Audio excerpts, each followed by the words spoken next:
Howdy guys, welcome back to BIG Photography. This is Ben, and this is another video in my foundation series where I kind of go over the basics of Affinity Photo, mainly aimed at people who are just learning Affinity Photo and want to get into photo retouching or portrait editing, which is mainly what I talk about on my channel. And in this video, I'm going to talk about clone brushes, because these are extremely important tools that I use all the time when I'm doing my portrait retouching. So we're mainly going to be talking about 4 brushes today. We're going to be talking about the clone brush, the inpainting brush, the healing brush, and the patch tool. Now there are 2 more that you will find in your toolbar, and that's going to be the blemish removal tool and the red eye removal tool. But I don't ever really use these because, one, these tools cannot work on a blank layer. They have to work on the actual pixel layer you're painting on in, which means you have to use them destructively. And 2, the blemish removal tool pretty much operates just like the inpainting brush tool, so there's never any need for me to use it. So what I'm going to do in this video is just show you how they work and show you some examples of how I use them.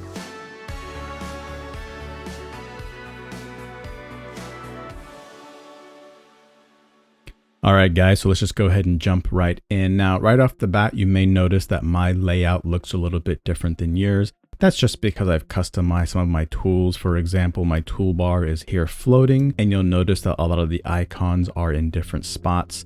You can customize that yourself by going over to View and Customize Tools. This will allow you to kind of drag and drop the icons and the tools that you frequently use, and you can take out some of the ones you don't use. And then if you come over here and you have the dock tools unchecked, that will actually separate the toolbar from the background. That way you can kind of have it floating like how I like to work. Now this is just my preference, but you're going to find what works best for you, and then you should definitely do that. Okie dokie. Now, if you're looking at this image, which is kind of a weird image I created. So when I'm kind of learning new things, especially for me, or when I'm teaching new things, I like to see things in a really visual, easy to understand way. I think if I were to show these tools off in a real portrait setting, it might be kind of hard to discern like what exactly the tools are doing because it's so finely detailed. Where with an example like this, it's really easy to see exactly what the brushes are doing, and it makes it really easy to learn how they work. And also you can kind of easily see some of their shortcomings and when they don't work. That way when you're doing your actual retouching, you can kind of problem solve and which tool is going to be the best to use in that situation. All right, so let's go ahead and look at our first tool. And the first tool we're going to look at is going to be the most basic one, and that's going to be the clone brush tool. Now, before we start using this, you'll notice that I'm painting on a new layer. And if you watched my last video, you'll understand why it's important to always work on new layers so you're not affecting or kind of damaging the underneath layer. But when we use these tools, we have to make sure that this setting is set to current layer and below, so that it's looking at our current layer plus all the layers below it when it's trying to pick samples and do its cloning and things like that. Now, I think from Affinity Photo version 2.0 and on, the clone brush tool is default set to current layer and below. But for example, the inpainting brush tool is not set to that by default. You have to make sure you come down here and set it to current layer and below, which we will do when we start using it.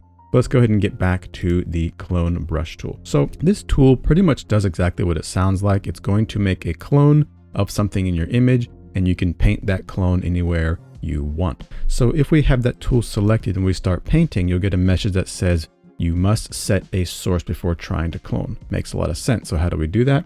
We do that by holding down the Alt or Option key, and you'll get a little plus icon. Now I'm going to go ahead and just put it right here at the top of this orange diamond, and you'll see a little plus marker. And you'll notice now that my brush has basically become what is there. And if I start painting, you'll notice the little plus source icon starts to move as I paint, and it will follow my brush depending on how far I paint down. Now, if I were to let go of my brush, you'll notice that it still follows my action. So if I continue down here, I'll start painting in this gray box and doing things like that. Now I'm going to go ahead and undo that. If you want to change that setting, you can come up here to where it says aligned and uncheck that. So now you'll notice that my source is still at the same spot, but when I paint and when I let go of the mouse, it will return to its initial spot. That way it allows me to kind of repaint the exact same thing over and over again, so you can kind of make multiple clones if you want to do that. But for me, usually the way I'm working is I just have it always set to align. So let me go ahead and undo all this, and let's talk about some use cases for this tool. So the most basic use case is when you just want to get rid of something. So let's say, for example, I want to get rid of these black spots on this orange diamond. I'm going to go ahead and select somewhere here in the orange, make my brush a little smaller, and then just basically paint over it. So when you come to situations like this where you have it on the edge, there's a few ways you could do it. You could come down here at the orange and kind of paint right up to the edge. And then you could come on the white side and paint right up to the edge and get pretty close. But you can notice there's still a few missed spots. So usually what I like to do in a situation like this, let's go back, zoom in, is I'm going to try to pick my source right here on the edge. And because you can see my brush preview, I can come over here and just try to get really close. Maybe I can zoom in more to really match it up and do something about like this. And there you go. You got a pretty much perfect match. Works really good in a situation like this as well. I can come over here and try to match there. And there we have that. And so we could do the same thing here. I can come and pick up area right here and do this. Now, if I start painting too far, you'll notice I start painting in that initial thing. And if I go further down, I'll paint it in even more. So sometimes in a situation like this, you might have to do your clone once and then stop and then pick it up again from a new area. Or if you were to have that align box checked, let's go ahead and do that. I'm going to uncheck this align box and I'm going to do this.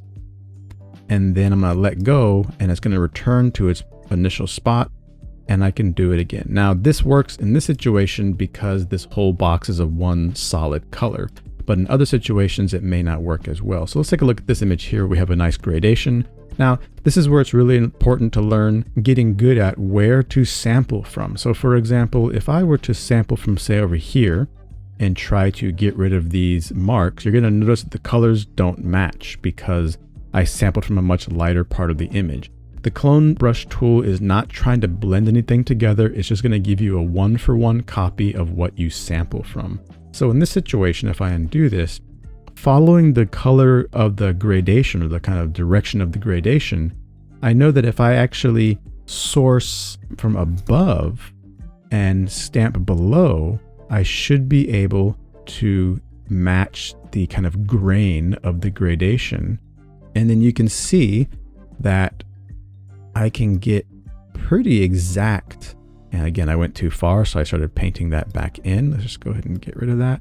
And so you can see there, it's really important to make sure that you're kind of sampling from a very similar area that you want to get rid of.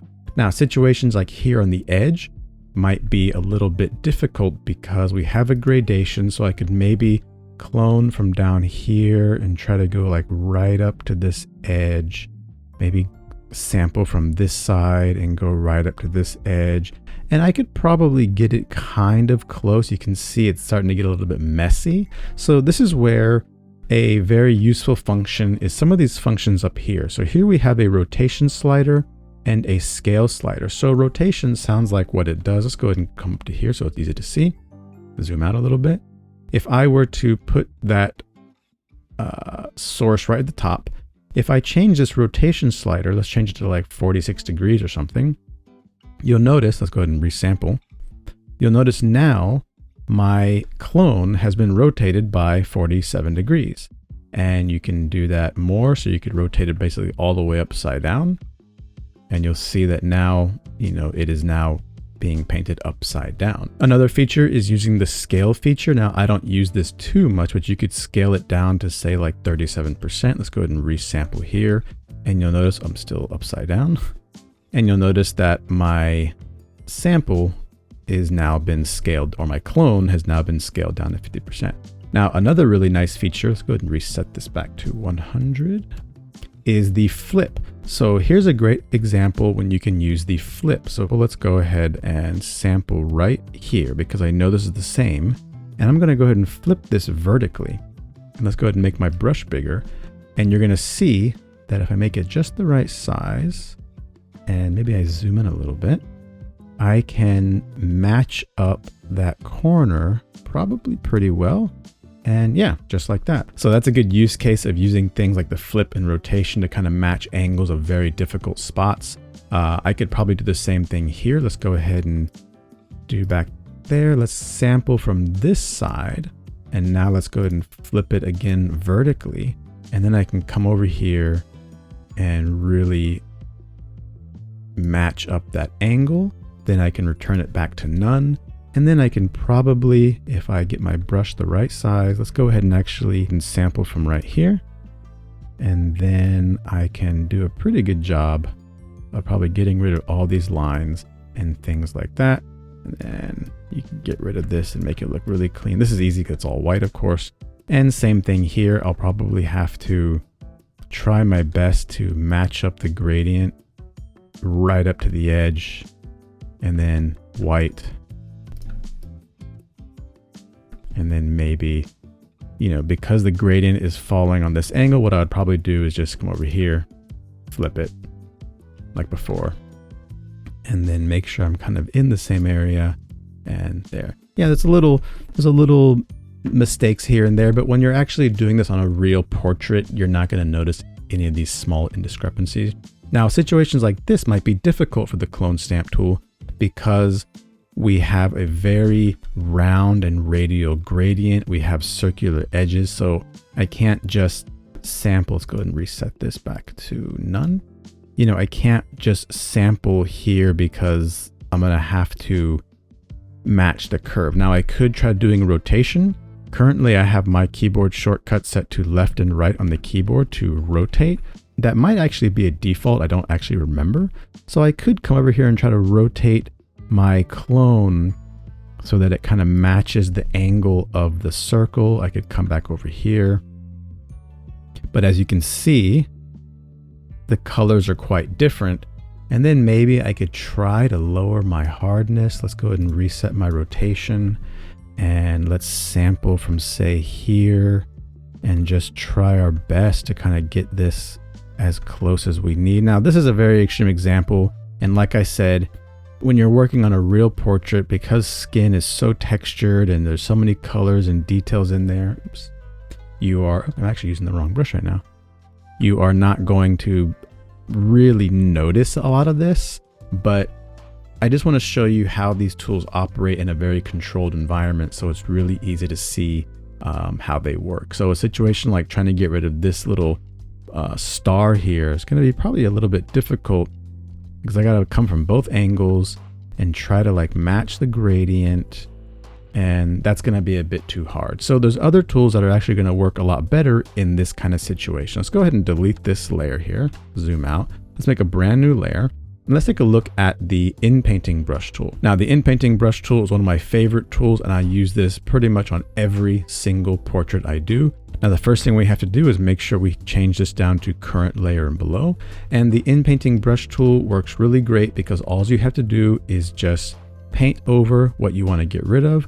And Affinity Photo will kind of look at the surrounding area, figure out what doesn't need to be there, and get rid of it. And it also does a really good job of preserving lines. So for example, if I just go over this whole thing right here, you see it did a really great job of preserving those lines. Even with this shadow here, let's see if I can get rid of both of these. And yeah, it did a really perfect job of looking at the surrounding area and figuring out what needs to be erased. Now, how about down here is the gradients? It also does a really good job of preserving gradients. So if I were to go here and just get rid of all that, perfect. You could also try getting rid of them all in one go. And sometimes that works. Sometimes I find it easier to do it little by little, but there you see it did a really good job. And it will probably get rid of this line pretty well, at least on that edge. But once we start getting to this curved edge, this is where you're going to notice that it kind of starts to fail. So I'm going to go ahead and try to get rid of that. And you'll see there, it gets a bit confused with certain angles that it doesn't know how to correct it. You can try going over it again in a smaller spot, but you can see there, it just didn't do a good job. If we try to get rid of this one here, yeah, it's not doing fantastic.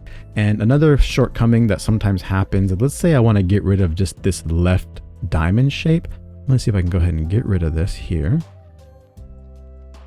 And you'll notice that it just basically painted it back in. That's because there's so many other diamond shapes around it, it got confused as to what actually needs to be erased. And it's looking at the surrounding diamonds and thinking that that should be correct. So it's not really affecting anything. Let's see if I try to erase this middle one, if it will do that. So it works there. So you could sometimes try going over it again, and sometimes it'll look at it differently. No, we can try going over again. Let's see what happens here. And so yeah, it just keeps wanting to paint it back in. So in a situation like this, I may have to actually get rid of both of these, and then maybe have to, and then come with the eraser tool if I wanted to, and then put that back in if I wanted to keep these two and just not have the other one. So this is a really good example to see where the tool doesn't work, because it's not perfect. None of these tools are perfect. And I think the best way to use them is in tandem with each other, so they work together and you can understand which tool is going to work best in which situation. Let's try this. So you can see there, it did okay. Now, if I try to go over that spot, it's just going to get more and more messy. So something like that, I might have to manually do the edges myself. But for these things, it's going to do a really good job of preserving that gradient. And here, again, it's trying its best, but it's not doing a fantastic job. You can try going over it again, maybe a little smaller or little by little, but yeah. So these are situations where the clone brush is not going to do a good job. And yeah, I come across situations like this, especially when I'm cloning out hair. You know, it tends to want to keep like duplicating the hair I want to get rid of, or when I come across certain angles in clothing, it'll kind of mess things up. But it's good to understand that, because now you know, okay, if I want to get rid of this, I can use the clone brush tool and I can flip it from another angle. You can do lots of things like that. So it's really important to understand how these work. All right, let's delete this. New layer. Let's look at the next tool, and that's going to be the healing brush tool. I think this one is also set to current layer and below by default. And the healing brush tool works very similar to the clone stamp tool. The only real difference is the healing brush will try to blend your two images together. So for example, let's go ahead and try to get rid of these spots again. I'm going to hold down Alt or Option to stamp from somewhere. And you'll notice, let's go ahead and bring this up all the way. And you'll notice that as I start approaching the area I want to erase, it's blending it together, right? It's not just overwriting it, it's kind of blending it together. Now, I could easily get rid of it all, because it's a pretty dark shape, and maybe it'll do a good job of doing it here as long as I clear it out. So yeah, it's not really an issue there. Times you might see where it gets a bit messy is you'll notice that sometimes, you know, you see there, it's like trying to blend the red and white together. Now I can keep painting over and it might help it, but you can see like near the edges, it's trying to blend in the red and gray, and it's very hard to see on YouTube, but there is a little bit of redness in this shape here. I can try to use my same techniques of doing it from above, and it's doing a really good job, but there are, especially you can see where it's just trying its best to blend it together, and where it looks like I grabbed this circle from down here and tried to do something weird. I don't know what that came from. And when you start getting to the edges, this is where you're going to see where it's trying to blend in the white with the gray. And so there are use cases where this can be really useful, where you want to blend things together. But in a situation like this, I wouldn't use this tool because I'd be too worried about it trying to blend in the surrounding area. I do use this tool sometimes when I am doing frequency separation, where I'm just working on the lower skin color and not the actual texture. But in certain situations like this, it might do a pretty good job. If I just go ahead and paint over this whole thing, you can actually see it did a really good job of preserving the gradient there. And I could probably get rid of this spot here pretty easily. And it's not perfect, but it did pretty good. I can sample from a few different areas, but there you can see it starts to kind of break down because that dark spot is so dark compared to the background. It's trying its best to blend it in. Now you can kind of correct it by going over it again. And you can see there, by going over it a few times, it kind of corrected it. Still a little bit of splotchiness there.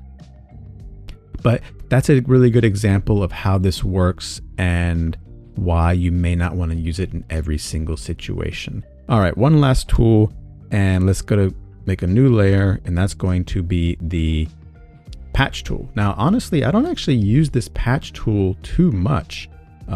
So the patch tool, the way it works is you basically select the area that you want to get rid of, and you make sure we are set to current layer and below, and you move your cursor to another part of the image that's the very similar looking, click down, and it will erase it.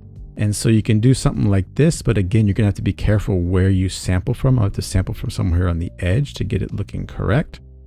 A little off there, but you get the idea. It does a really good job of things like this as long as you have the space. So if I try to get rid of all of this, I gotta find a good area that I can sample from. And even though, let's see, I'm gonna go ahead and deselect that because I missed a spot. Even though the area is quite different in terms of tone and color, yeah, it did a really, really good job as long as you have enough room to work. For example, if I want to try to get rid of these, it's really hard to find an area that I can sample from because I don't have a good working space. I could probably get rid of this pretty easily. And it does a really great job. So even if I were to sample from way down here where it's much darker, it does a really good job of blending things in. I can get rid of this probably pretty easily. And I could probably get rid of this line up to the edge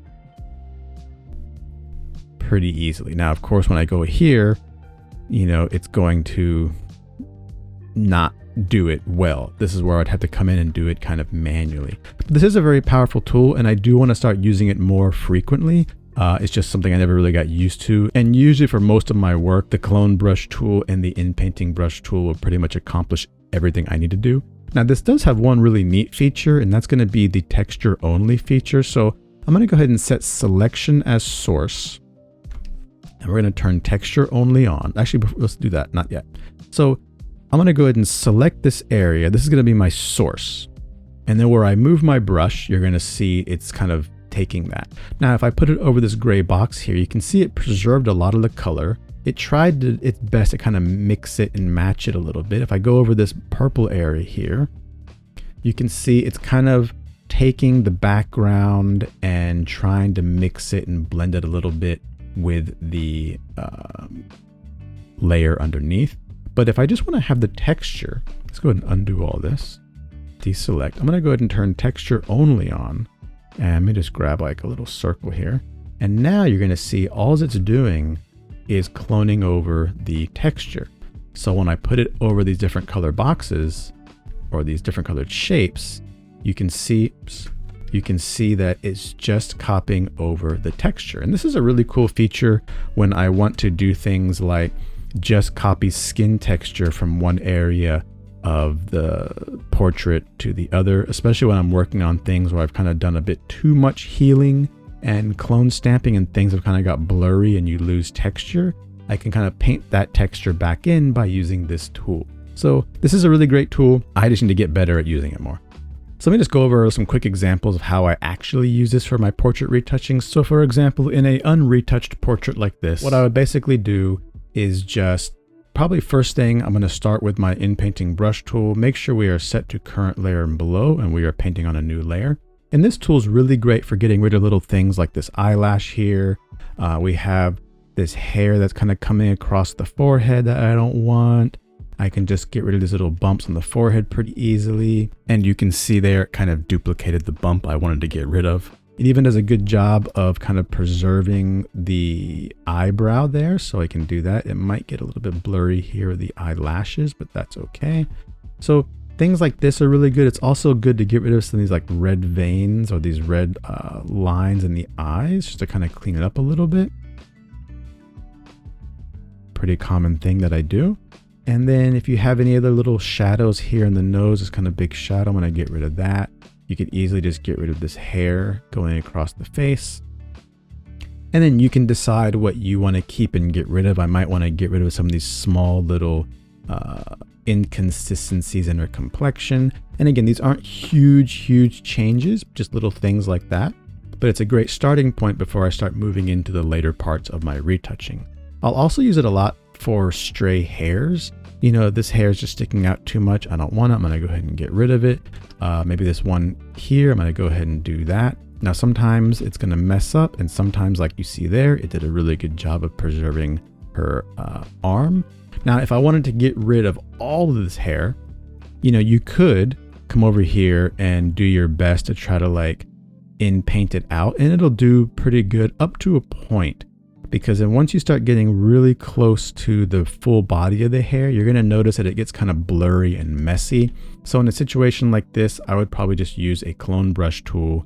And because I'm on a solid gray background that's the same color, I can just come over here and actually just really get right up to the edge and paint in my kind of new hairline. Do something like that. Then later on, what I would probably do is redraw some of my own hairs so that it looks natural. But this is just to kind of help kind of clean up some of this messiness. I have a whole video actually on retouching hair. So if you're interested how I do that, please check that out. But little things like these little holes in the dress, easy fixes with the Inpainting brush tool. So something like this might be a good use case for say the patch tool, where we have this lighter patch of skin. I could come over here and just try to grab that and then try to sample from somewhere else. And yeah, that looks pretty good. If I wanted to clean up the forehead a little bit, maybe I could grab some of this and see what it does. And you can see kind of blends it in together. And I think that looks okay. The color's a little bit darker. We could fix that later. So you can see here that different situations are going to need different tools. But for most of my work, I'm mainly using just the Inpainting brush tool and the clone brush tool. And with a lot of time and a lot of patience, you can do some really amazing things. So even though I said this portrait was unretouched, I kind of lied, because the actual before looks like that. So just kind of as a challenge to myself, I wanted to see just using the Inpainting brush tool, the clone stamp tool or the clone brush tool, and a little bit of liquify and some manual brush painting, I went ahead and just completely erased the crown. So that's how powerful these tools are. Like, it took a bit of time to get it looking perfect, but I think if you didn't notice it before, I don't think anybody would have any clue that I clone stamped out an entire crown that was on her head. And you can see I had to create all this new stuff back here. And so these tools are really powerful if you get good with them and you know how to use them, and you use them in combination with other tools. But for the most part, these 4 tools are really powerful, and they can be used in your portraits to do some really amazing stuff. So if you want to see how these tools work in combination with other techniques on actual portrait retouching, you can check out one of my other tons of videos that I have on full portrait retouching. And if you like these foundation series videos, especially if you're new to Affinity Photo, I'd be happy to make more showing the different techniques for building up your skill set so you can start getting more proficient at doing portrait retouching. So just let me know in the comments. And until then, guys, I will see you in the next video. All right, peace.